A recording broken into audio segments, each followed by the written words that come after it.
everybody, and welcome back to See Elise. Today you're going to see Elise clean and talk about true crime.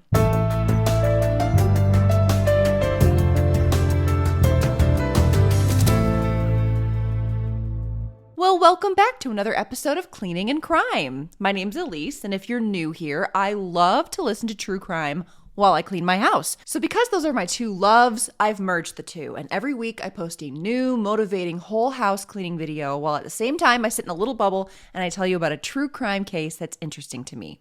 Cleaning and crime. So if you're watching this on YouTube or TikTok, you'll be seeing me in a time-lapse video cleaning my house to give you some cleaning motivation while I tell you today's true crime story. But for some, the cleaning can be too distracting, or maybe you just prefer to listen to your true crime and not watch it. If that's the case, check out the Cleaning and Crime podcast wherever you find your favorite podcasts. Before I get into today's case, I'm so sorry to say this, but I'm going to take next week off of Cleaning and Crime. I'm so sorry, but it's maple syrup season. So I live in northern Wisconsin. I have over 100 maple trees on my property, and last year was our first year making maple syrup. This is our second year. I made a video about it last year. I will link it for you so you can watch it, and we're going to make a new one this year as well. So I will be filming, but it's super labor intensive. There's a ton of work to do, but it's only for a short season. It's only like 2 or 3 weeks. But this week will be very busy, so I'm going to take a week off of murder and focus on syrup. Today's true crime case is about the Family Annihilator Chris Watts from Colorado. Ooh! And the murder of his pregnant wife, Shanann, and their 2 daughters, Bella and Celeste. This is one of those cases that just sticks in my craw. And I followed it very closely for a lot of reasons, but mostly because of proximity. I live in Wisconsin now, but I've only been here for about a year and a half. Before that, we lived in Colorado for many years, and I actually lived 10 minutes away from Chris and Shanann. They're also my age, and their daughter Cece was born a week after my daughter was born, so same age. I have friends that work at the oil and gas fields in eastern Colorado, and I felt like I could have been friends with Shanann, you know? So I feel like when something happens really close to you and you can put yourself in their shoes, it kind of sticks in your mind a lot more. But anyway, I hate this guy and his super highly punchable face. So let me tell you about him while I clean my house. Cool? Cool. Shanann was born January 10th, 1984, and Chris was born May 16th, 1985. And they were both living in North Carolina. Shanann randomly got a Facebook friend request from Chris, who she didn't know, but he was nearby in Spring Lake, North Carolina. And she was like, what the hell? Like, he looks cute. I'm never gonna meet him. What's the harm in accepting a friend request? But surprise, surprise, they did meet. After a while of talking on Facebook, they decided to meet, and they hit it off, fell in love quickly, and started dating in 2010. Shanann was recently divorced when she met Chris, but it was a very unhappy and short marriage. And Shanann said she really lost herself in that first marriage. But after the divorce, she started focusing on herself, trying to find herself again. And things were just starting to get better when suddenly Shanann started feeling kind of sick. She was exhausted all the time. Her hair started falling out and started getting really, really thin. She just felt like crap, and she knew something wasn't right, and she ended up getting diagnosed with lupus, which is an autoimmune disease. When she started getting the medical treatment she needed and just the understanding that comes along with getting an accurate diagnosis, she really started improving. She said it was incredibly difficult. It was a very dark time in her life, but once she got over the hump, her health dramatically improved, and things were going great. And then she met Chris, and things only got better from there. Chris and Shanann dated for 2 years, and they ended up getting married in 2012.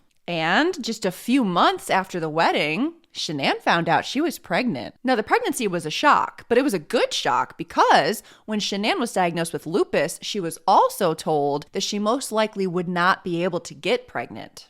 Ever. So when she turned up pregnant, she was overjoyed. Now, just before the pregnancy, Chris and Shanann had gone on a vacation to Colorado, and they loved it. I mean, it's gorgeous there. And while they were there, they decided, we should live here. This is stunning. Let's move here. So after the wedding, they settled in Frederick, Colorado. Their first daughter, Bella, was born that same year on December 17th, 2013. And 2 years later, they had their second daughter, Celeste, who they called Cece, on July 17th, 2015. Chris worked for Anadarko Petroleum at an oil and gas field as an operator, and Shanann worked at a children's hospital. But after she had the girls, she decided to quit that job and stay home and work for an MLM called Lavelle, selling Thrive, which was a diet and lifestyle nutritional supplement thing. Now, because of her job, Shanann was online constantly. Part of the job is being super active on social media, and she went on Facebook Live all the time. I think that's part of the reason why this case got so much attention and interest. Like the fact that there was so much footage of the family online, like Shanann telling their life story, photos and videos of the kids, tons of videos of Chris playing with the girls. I mean, the documentary made itself. But Shanann busted her ass spending all of her extra time on her job. She had excellent sales numbers, she got to go on trips, and she even won a free Lexus from the company. Shanann was super outgoing and she was very natural on camera sharing her life. Whereas Chris was very shy and introverted and awkward on camera. Not everybody likes a camera being shoved in their face. I love having a camera shoved in my face.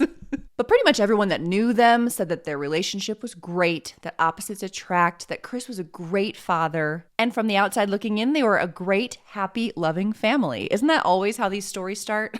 Despite all of this, the family was having some money troubles. They ended up filing for bankruptcy in 2015. They had some debt. They also had a very large mortgage payment of over $3,000. And they also had a bunch of overdue bills with their homeowners association because they weren't paying their monthly dues. They were bringing in about $90,000 a year, but the bottom line is they were struggling a bit with money. They had mouths to feed, bills to pay, and friends said that they were living a bit above their means. In early 2018, Chris told Shanann that he wanted to try for a third baby. Shanann assumed that it's because he wanted to try for a boy since they had the two girls. And it actually didn't take long before Shanann found out she was pregnant again. Shanann got a shirt that said, "Oops, we did it again," and presented Chris with the positive pregnancy test with a camera in his face while live streaming his reaction on Facebook Live. You can watch the reaction video and many other videos that Shanann put online, either online on YouTube or in the Netflix documentary. And people later really discussed this video a lot because they thought Chris didn't seem excited and that he was acting strange. But it can be pretty awkward to have a camera in your face while you're receiving big news like that. And honestly, he seemed a little weird and unexcited in every video I saw him in, so...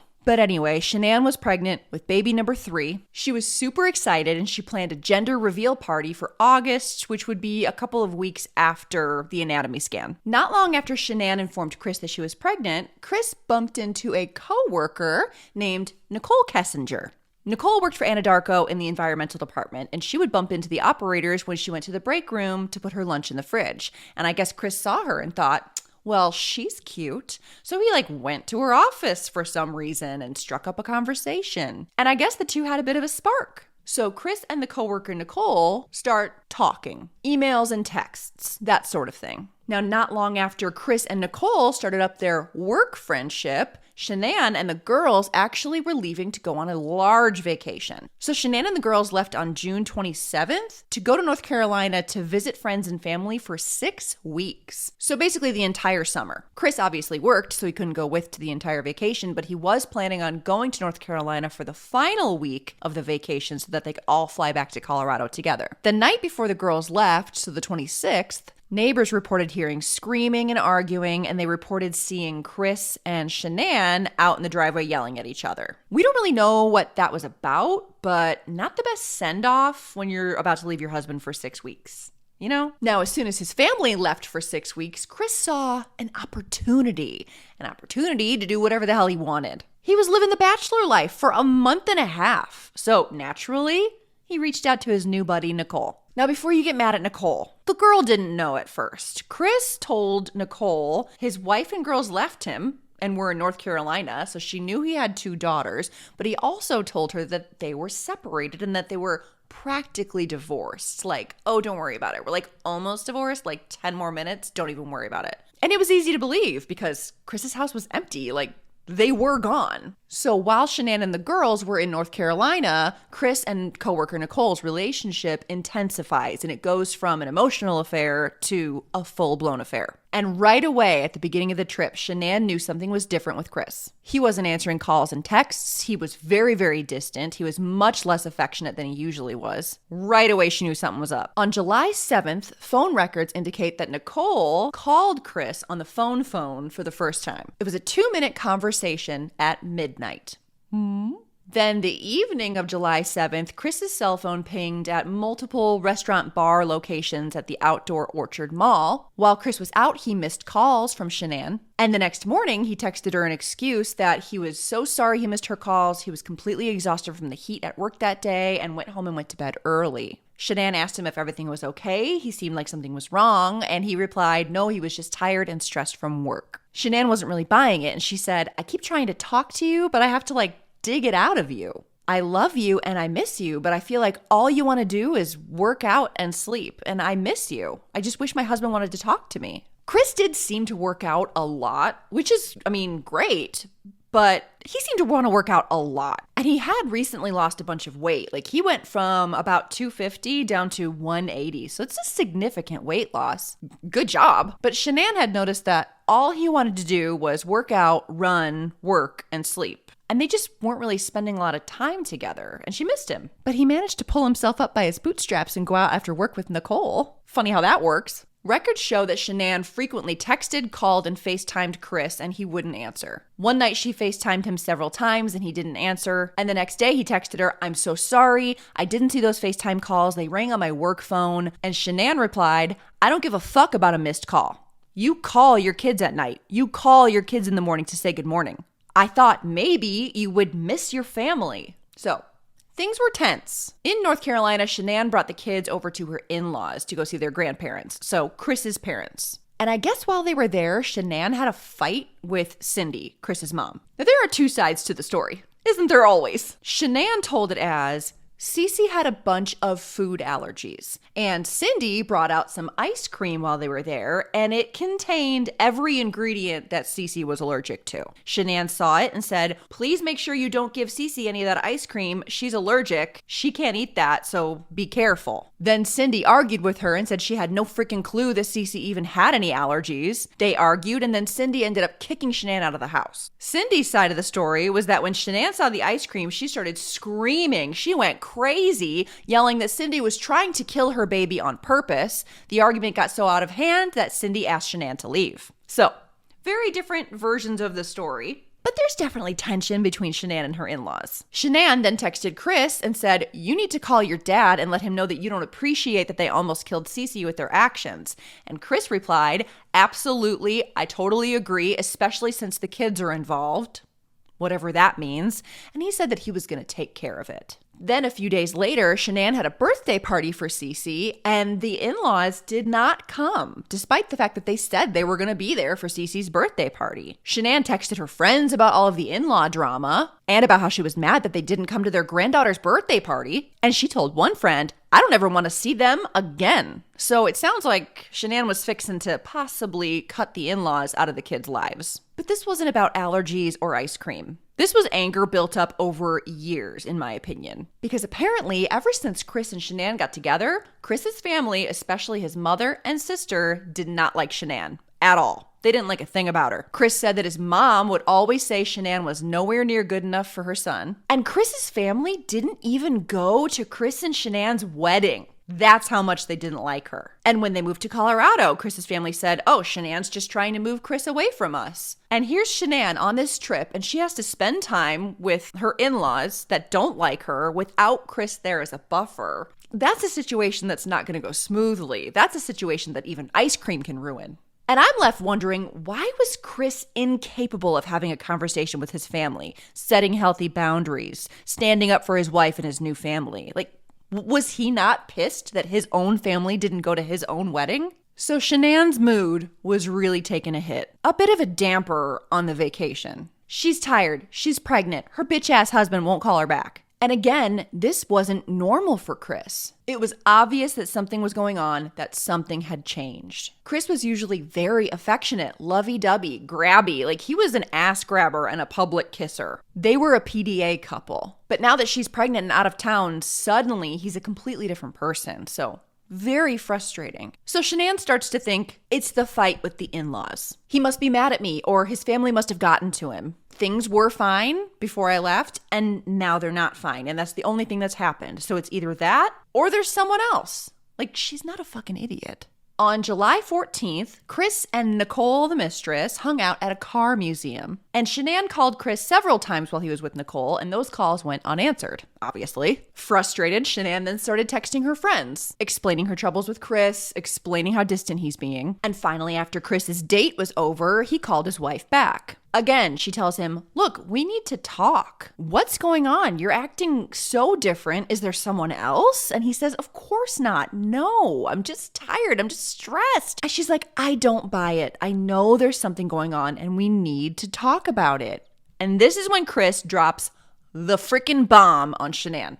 I don't want this baby. He says, I don't want this baby. I've lost the spark. I don't feel the way I used to about you. And she was like, bitch, this baby was your idea. And Chris was like, yeah, I thought another baby would reignite the spark, but it didn't. I'm just happy with Bella and Cece. I don't want to add another kid to the mix. And Shanann's like, well, too fucking late. The kid's in there. Shanann was obviously devastated. How can you not be? And she was like, look, I love you. I love this family. This is worth fighting for. Let's do marriage counseling. And Chris is like, nah, I don't wanna.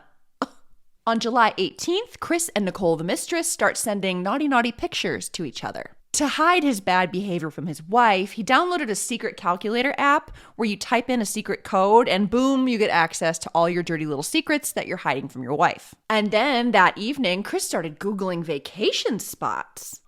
On July 24th, Nicole's computer records show that she was Googling, man I'm having an affair with says he will leave his wife. And obviously at this point, she knows that Chris and Shanann are still married. Meanwhile, that same day, Shanann is texting Chris, you could have texted me back. I was worried. I thought something happened. But you don't care about other people's feelings. Or you're with another girl.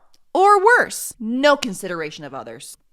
Honestly, where's the lie? Shanann also messaged Chris and told him that their relationship was very one-sided and that he needed to meet her halfway. He texted back that he was sorry and that he loves her. And she replied, I try to give you space, but while you're working and living the bachelor life, I'm carrying our third child while fighting with our 2 kids daily and trying to work and make money. It's easy to just text, I love you, I miss you, but we need to talk. I keep looking at my phone all night, waiting for you to call so that we can talk. And no response from you. Like, we didn't start dating yesterday. We've been together for 8 years and we have 2.5 kids together. The next day, the 25th, Chris's computer records show, and this one threw me for a loop, that he was searching when to say I love you in a new relationship, and what do you feel when someone tells you they love you? That one gave me chills. Am I to believe that you don't know what you're supposed to feel when you're in love? You have to Google it?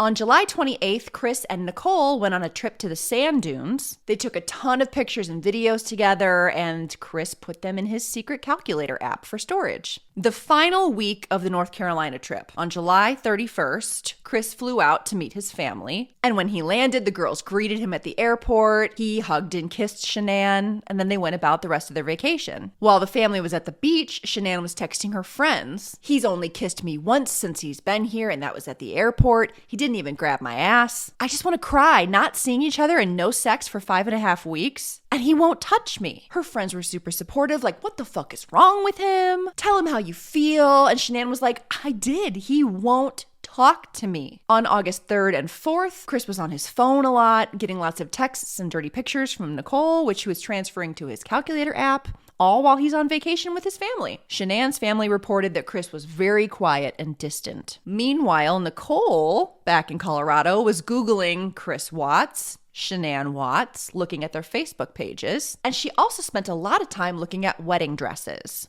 The trip comes to an end. The Watts family goes back to Colorado. And on August 7th, Shanann texts with a friend, venting about what's going on with Chris, and how he told her that he was scared to death of this baby, and that he doesn't want it at all. Her friend was trying to lift her up, telling her he's probably just scared. He's just being a guy. Like, a third baby, more work, no sleep, more responsibility. He'll be fine when the baby gets here. But Shanann was like, no, he has changed. He's been distant since I left. He won't touch me. He hasn't touched me all week. I don't know who he is. But back at home in Colorado, Chris and Shanann were They were working on it. They had lots of long talks, some arguing. They were trying to talk it out. Then Shanann decided to cancel the gender reveal party because Chris didn't want to do it. Shanann then had an ultrasound on August 8th, and she found out that they were having a boy, and she decided to name him Nico. A friend texted Shanann asking if everything was okay because she was concerned that the gender reveal party was canceled, probably thinking the worst, like maybe a pregnancy loss or something. But Shanann replied back, "Chris and I are no longer compatible." Her friend was like, "What?" She summed it up quickly, and her friend asked, "What the hell changed in 5 weeks?" And she said, "I don't know. I just feel like crying all the time." Shanann was trying desperately to keep that spark going with Chris and to get some physical intimacy. She texts her friend, "I had a night shower. That means I want sex, and he knows it. I get out. What's he doing? Push-ups. He's ignoring me and he's doing a push-up challenge. So I'm just here naked and crying." And her friend tells her, "Stay naked. Get it, girl. Like, he'll figure it out." Shanann's like, "Okay, you're right. I'm going to go for it. Wish me luck I get sex tonight." And her friend's like, "Get it, girl. Get your freak on." But an hour later, Shanann texts her back, "Well, he rejected me." The poor girl flaunted her naked ass around in front of her husband that she hasn't slept with in almost 2 months. And he was like, pass. And then she sat there sobbing for an hour. And he fell asleep. Can you imagine the devastation, the rejection? Like, that would be awful enough on a random Thursday. But when you've been separated for that long, and then you've got all these pregnancy hormones, and oh my God. After crying for an hour, Shanann got pissed, and she woke his ass up and demanded to know who he was fucking. He was like, "No one. God, not now." But she demands that he talk to her. Chris just told her, "It's not about someone else. I'm not doing marriage counseling. I'm just not into you anymore." Shanann was texting all of her friends. They were rallying around her. She was like, "I will fight him for full custody. I don't want to be a single mom to 3 kids, and I can't afford to be a single mom to 3 kids in Colorado. And the mortgage is in his name." It seems that Shanann, during these couple of weeks after the vacation, was just giving it her all, and that Chris was just on autopilot and was hoping to be left alone. But she was really trying. Shanann finds a book about building loving relationships, a marriage counseling adjacent book. And she asks Chris, "If I buy this, will you read it?" And he's like, "Yeah, sure, whatever." And she orders it from Amazon, and it's going to be delivered on August 10th. Shanann and Chris were having all these long talks, and if they went well, Shanann would get a burst of hope, and she would text her friends, "We had the best talk yet." They managed to do some cuddling. Chris finally slept with her. So Shanann thought that she was getting through. Chris would later say that sex was awkward and uncomfortable. Great. Shanann had to go on a business trip to Arizona with Lavelle, the company that she worked for a weekend. A pretty common thing for MLMs. Like, if you're a top seller, you get to go on these trips. There's talks, there's awards, there's prizes. Shanann's friend, Nicole, with a K. We're going to call her Nicole with a K because that's confusing. She worked with Shanann and she was also going on this trip. So they drove to the airport together and flew together and all that. On August 9th, Shanann left a long letter for Chris at the house before she left, thanking him for the effort and basically thanking him for showing her intimacy. Like, when you read that letter, it's very sweet and passionate. And like, just from reading her words, you can tell that physical touch was absolutely her love language.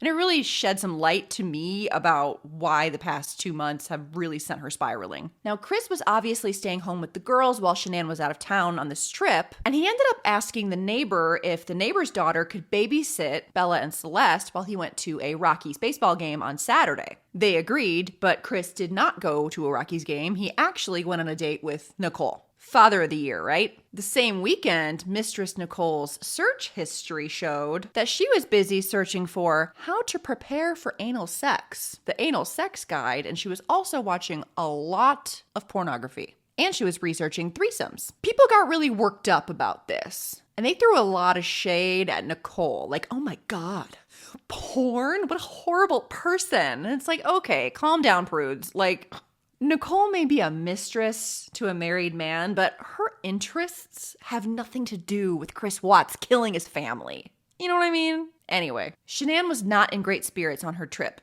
and she actually didn't feel well, and her friend Nicole with a K definitely noticed, and she was worried. She had to force her to eat food and drink water. Shanann knew that Chris was going to a Rockies game on Saturday, but On Sunday, when she checked her bank statement, she saw a charge from the Lazy Dog Bar and Grill in Westminster for over $63.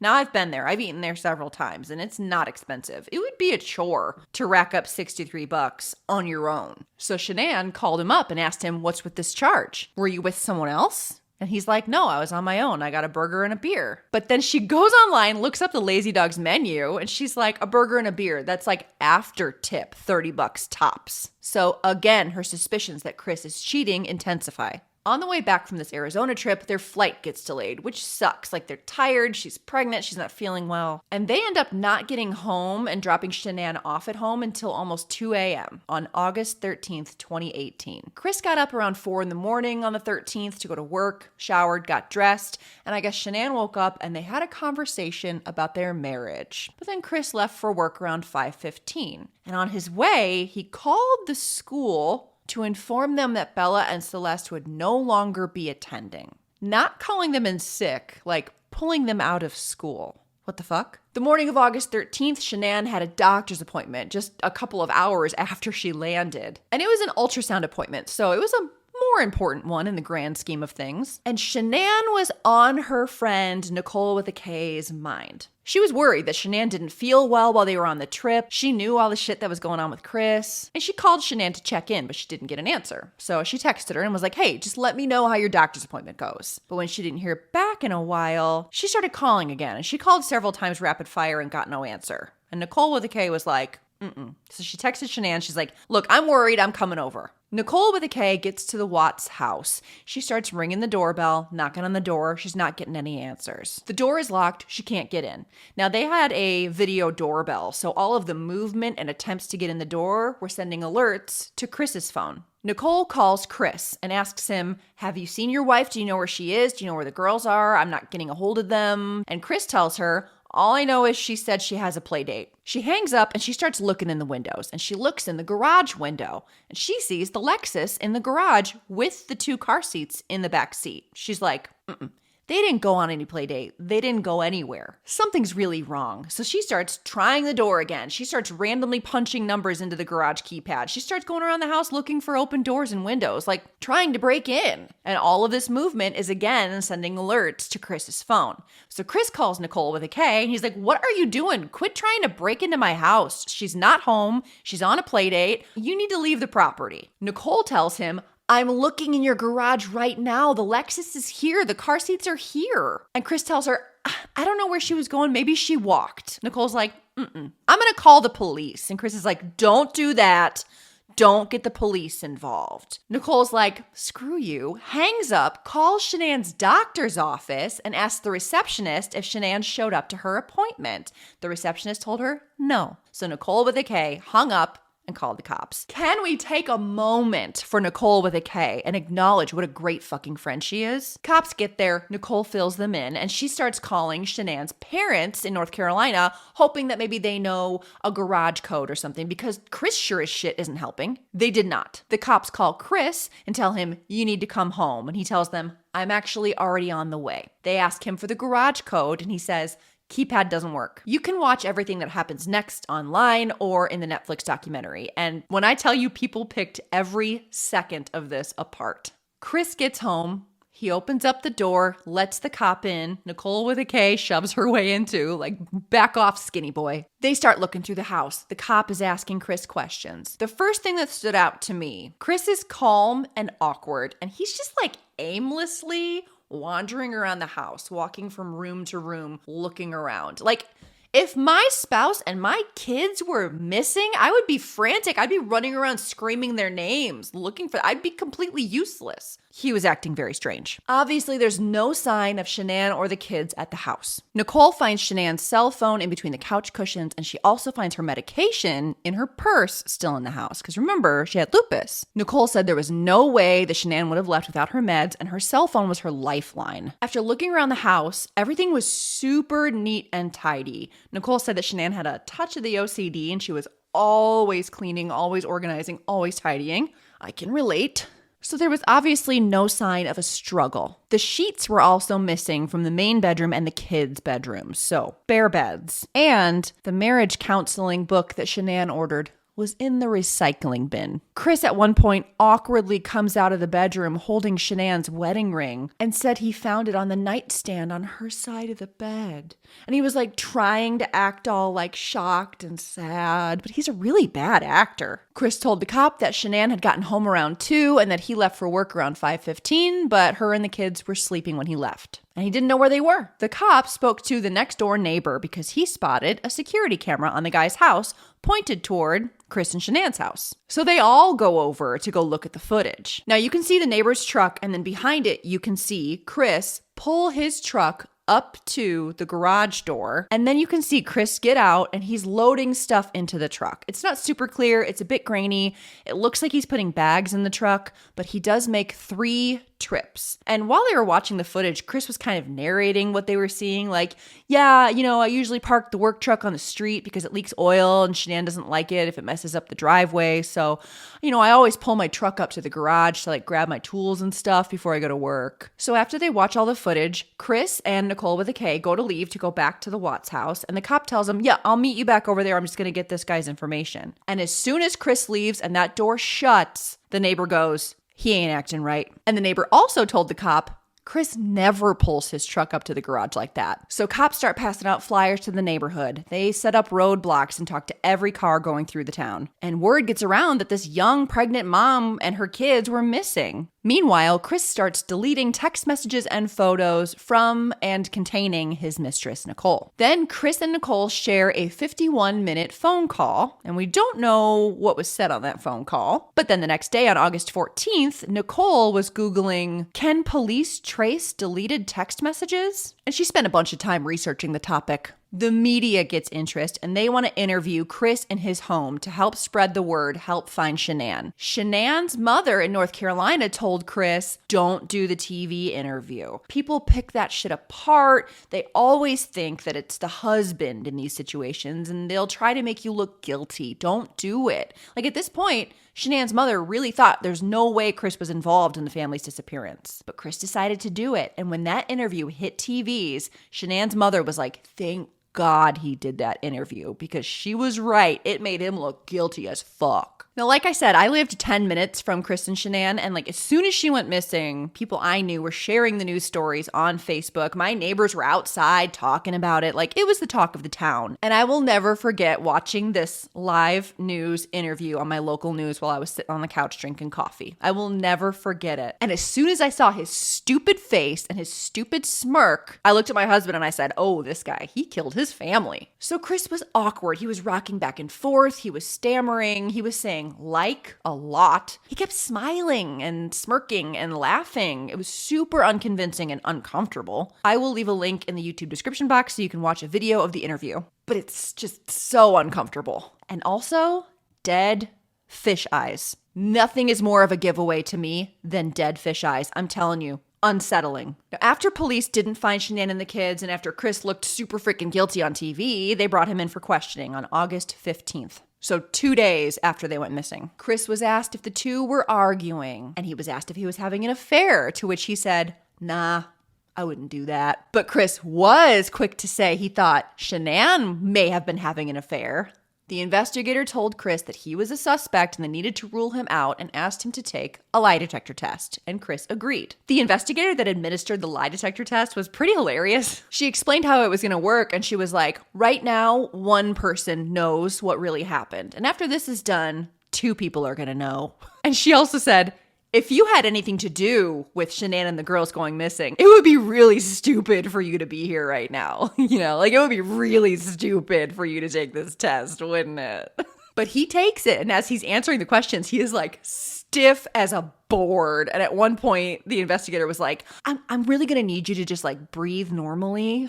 And in my head, I heard her be like, I'm just going to need you to not be like so fucking suspicious. Anyway, he failed. He failed by a wide margin. He super failed. Meanwhile, while they're doing the test, a coworker came forward and brought Chris's GPS from his truck. And he also said that he found emails between Chris and Nicole proving a relationship. Also, while Chris was being interrogated, Nicole, the mistress, was at home Googling Shanann Watts, and she's watching the TV interview that Chris just did. And she found out from the news that Shanann was 15 weeks pregnant. And she was like, what the fuck? So Nicole, the mistress, decided to come forward and talk to the police. She told them everything about the relationship, gave them her side of the story, and she told the police that when she watched the interview that Chris did on the news, his eyes looked different, like he had no soul, and that he just looked like a different man. So investigators start grilling Chris. They're like, you failed the lie detector test. You need to tell us what really happened. And Chris is like, I didn't lie on that test. The woman investigator says, we're convinced that they're dead, okay? You need to tell us where their bodies are. Did Shanann do something? Did she do something like hurt the kids? Something that made you have to hurt her? Chicks are crazy. And Chris then gets really antsy, and then he says, can I talk to my father? I want to talk to my father, because he knew his dad was outside. So they let him. They bring Chris's father in, and they leave them alone. Chris is crying now, and that investigator had just spoon-fed him a really good idea. So Chris tells his dad, I don't want to protect her anymore. She hurt the girls. She strangled them, and I had to hurt her. He whispered it because he's a little bitch. That cop handed him that BS, and he's like, actually, that sounds like a pretty good idea. He threw his dead wife under the bus for his kids' deaths and used that as an excuse for why he killed her, and she couldn't defend herself. What a coward. So Chris confesses through tears, and he tells them where to find their bodies. At his job site. They used his truck's GPS to identify where he went, and then they sent drones out to the location because it was pretty expansive. In the footage, they see a bed sheet crumpled up on the ground. And nearby that, they find disturbed earth. So they show the drone shot to Chris, and he confirms that the bed sheet was wrapped around Shanann, and the disturbed earth was where he buried her. They asked him, where are the girls? And he pointed on the photo, and the investigator said, are they in the oil tanks? And he nodded. Now, at first, Chris stuck to the story. Him and Shanann had talked about their marriage that morning, and it was a very emotional talk, and that Shanann was obviously not happy about it. He said then he left the room briefly, and when he came back in, he saw on the baby monitor that Shanann was strangling the girls. What, one in each hand? What the fuck, Chris? He said by the time he got in the room, the girls were blue, and he snapped, and he had to strangle her. Afterward, he panicked, and he didn't want people to think Shanann was a monster, so he disposed of their bodies and hoped people would just think that they ran away, that she left him. Okay, Chris. He said after he killed Shanann, he wrapped all three of them in sheets, pulled his truck up to the garage, put their bodies in the truck, drove to the job site, buried Shanann, and dropped both the girls in one of the oil tanks. This is graphic and awful, so feel free to skip ahead if you don't want to hear it. There's a hole on top of these 20-foot tanks. It's a hatch that's about 8 inches wide. There was a tuft of blonde hair on the side of the hatch, indicating that Chris had a difficult time fitting the oldest girl, Bella, through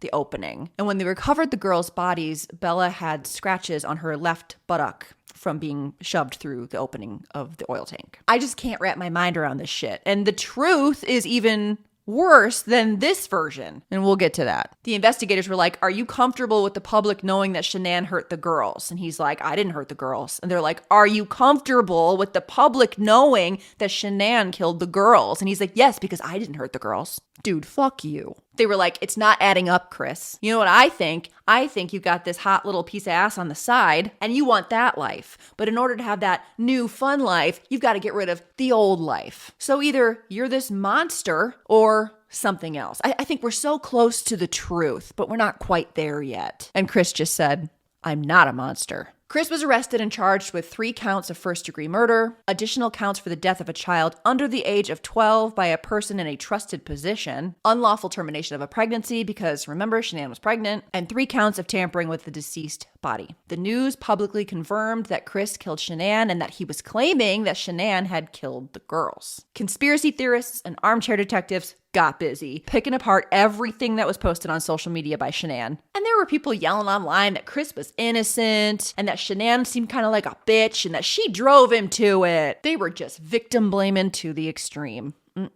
Prosecution was going to go for the death penalty, but Shanann's parents actually requested that they not go for the death penalty because they didn't want any more death. So Chris was offered a plea deal to avoid the death penalty if he pled guilty. And he agreed. And on November 6th, Chris pled guilty to all 3 murders. And on November 19th, Chris was sentenced to 5 life sentences, 3 consecutive, 2 concurrent, without the possibility of parole, plus 48 years for unlawful termination of the pregnancy, and 36 years for 3 counts of tampering with a deceased body. Chris is serving out his life sentences at the Dodge Correctional Facility in Wisconsin. Hey, buddy. In 2019, Chris came forward for the first time with his account of what happened that day, and it's fucking awful. So buckle up and please skip ahead if you must. Chris said that early that morning, him and Shanann did have a talk about their marriage and that it was very emotional and they were both crying. Shanann accused him again of an affair and she said, "I know there's someone else." Chris denied the affair, but he told her that the marriage was just not going to work. He simply did not love her anymore. Chris then said that Shanann told him, "You're never going to see the kids again." He said the conversation lasted less than 30 minutes and it ended with him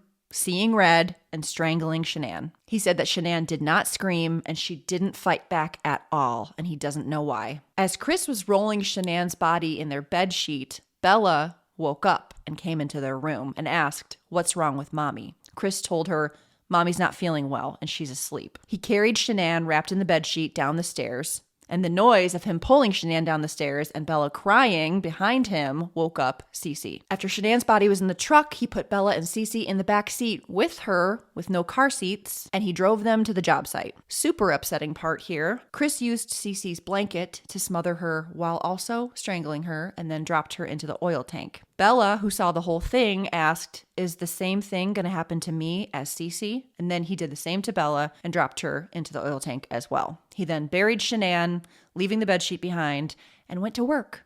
What an incredible piece of shit. That's got to be probably the most evil thing I've ever heard in my entire life. Chris requested to not see any of the photos from the crime scene, and he said that he prayed for the hazmat team and anyone else that had to see the aftermath. Chris is not at all popular in prison, so he spends 23 hours a day in protective custody. He's allowed out of his cell for 1 hour to shower and exercise, and he's also allowed a Bible and photos of the family that he killed. Chris says that he found God and that he spends most of his time reading scriptures to the photos of his family. And when he's not reading the Bible, he's reading the slutty letters from his female fans. Yes, you heard me right. Chris gets lots of sexy, sexy letters from women all over the country and lots of sexy pictures and nudes as well. Because deep down, they really know him and they really know that he's innocent and he's a good guy. They just want to make him feel all better. I'm gonna fix him. Plus, he's like so cute. And that is the terrible, horrible, awful story of Chris Watts, who is an absolute piece of garbage. Stop writing him letters, stop sending him nudes, and just let him rot away in his prison cell like he deserves. Rest in peace to Shanann and Bella and Cece and Nico. And I hope Shanann's family finds some sort of peace knowing that Chris is locked up forever and never getting out. And public service announcement, if you're thinking about killing your family because you don't want to be married anymore, try divorce first. Thank you so much for watching today's episode of Cleaning and Crime. I'm sorry that it was a dark one. I promise I'll do a lighter one when I come back in 2 weeks. Please leave me a comment. Let me know what you think about this case. There are lots of theories out there that the mistress, Nicole, was much more involved. What do you think about that? And if you liked this video, give me a like and don't forget to subscribe because I'll be back this time in 2 weeks with a new episode of Cleaning and Crime. Thanks again for watching and I'll see you next time. Bye-bye.